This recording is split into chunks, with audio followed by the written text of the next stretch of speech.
Hello, welcome to this episode of the REBT Advocates with Dr. Michael R. Edelstein of 3minutetherapy.com. You can find his book, 3-Minute Therapy, Change Your Thinking, Change Your Life at the REBT.life, link below, so you don't have to worry about me misspelling it. And me, Tommy Bateman, I'm a counselor in Virginia. You can't find me anywhere, but you can email us both at rebtadvocates@gmail.com, and you'll find that link below as well. So today we wanted to pick out some very spicy Albert Ellis. Who is the guy that founded REBT? Albert Ellis? No, it's Albert Ellis. And I wanted to pick some quotes from him, and Michael did as well. So we picked one apiece, and we just wanted to chat about it. So Michael, what's going on? Hey, I'm Dr. Michael Edelstein. Tommy, thank you for your nice introduction. I have 40 years experience helping people with REBT, and I have a private and practice. And you'll see that in my book, 3-Minute Therapy, in the description below. All right. So, Michael, I think I'll go first. Or do you want me to go first with a juicy Albert Ellis quote? Yeah. You go first. All right, I'm going now. So, this one really stuck out to me because I think this is an election year, I just thought one phrase in it was very good. So, here it is from Albert Ellis, or Alec, depending if you're from Luxembourg. The best years of your life are the ones in which you decide your problems are your own. You do not blame them on your mother, the ecology, or the president. You realize that you control your own destiny.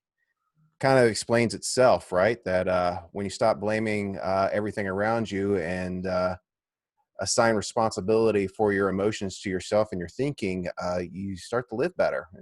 Is that a good summarization, Michael?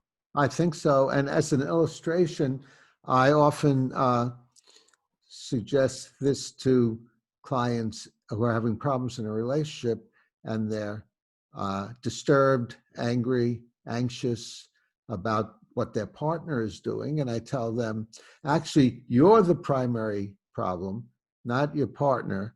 Mm-hmm. They're not upsetting you. They don't have that power. Only you can upset yourself. So if you have a problem in a relationship that you're emotionally disturbed about, look at yourself first as the problem and change your own thinking, and then try to assertively but unangrily influence your partner.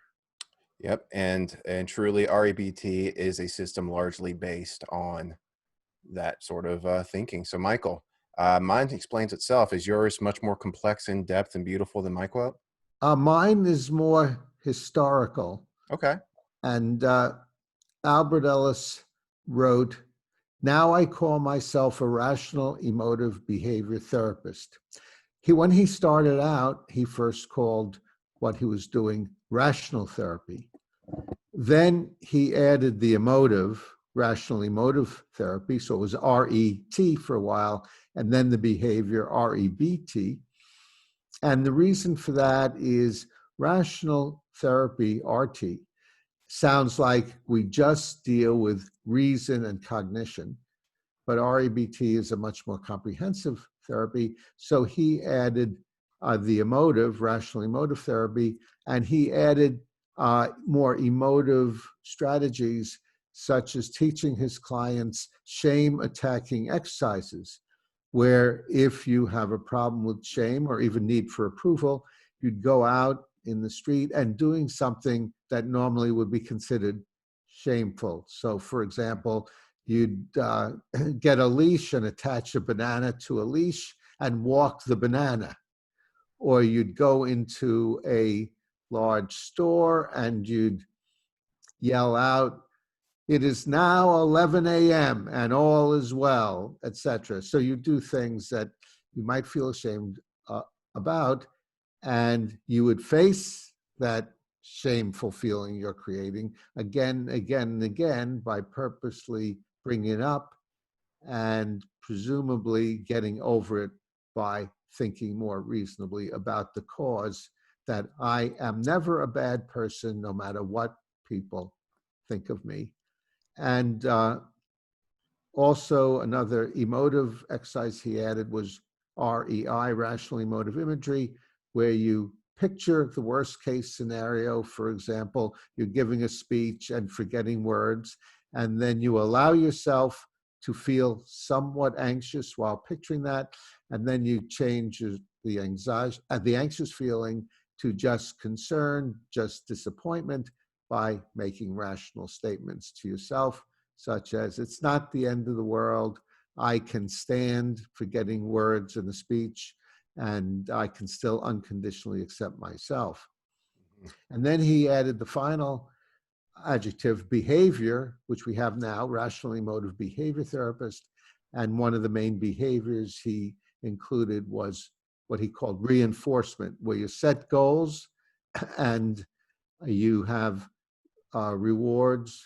You set rewards for the goals, penalties for not accomplishing your goal, and then you reinforce that behavior positively with positive consequences or negative consequences based on what you've decided.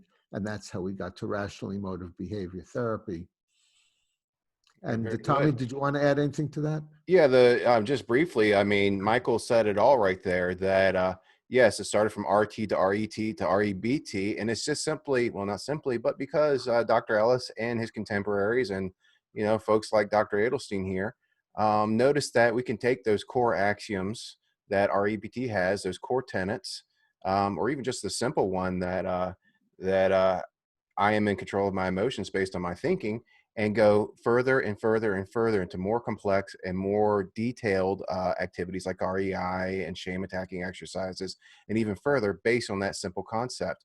Once you know the core tenets of REBT yourself, you can just grow and grow and grow into your knowledge of it. And Albert Ellis did himself, as he, even though he's the one that made it, he kept growing it himself too. And as we continue today. So excellent.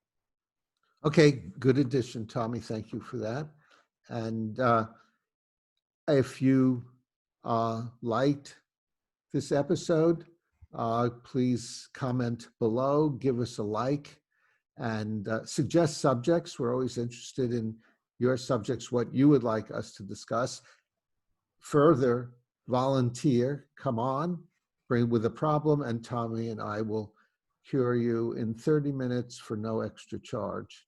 Indeed. Support us on Patreon, give us a like, and subscribe to the REBT Advocates to stay on the rational side of life.